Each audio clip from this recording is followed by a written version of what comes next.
नमस्कार, मैं दीपांकर राय आपका पुनः स्वागत करता हूँ मेरी मिनी ब्लॉग सीरीज में। आज था विश्वकर्मा पूजा, तो हमें 2 क्लास करके ही छुट्टी दी गई। फिर हम पूजा के लिए रेडी होने के लिए आ गए और मुझे रेडी होने में इन भाई साहब ने बहुत हेल्प किया।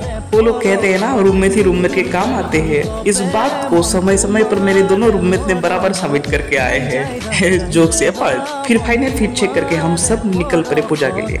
धीरे धीरे लोग इकट्ठा हुए और आराम से पूजा संपन्न हुआ। सब लोगों ने आशीर्वाद लिया, फिर प्रसाद लिया।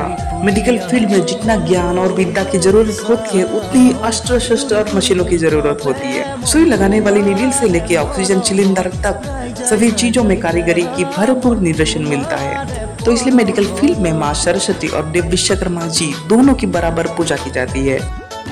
डेकोरेशन बहुत अच्छा था, जो सबने फोटोज भी खींचा। और फिर महाप्रसाद, जिनको आप भोग भी कह सकते हैं और सरल भाषा में पूजा के भोजन भी कह सकते हैं, ग्रहण करके रूम चले आए।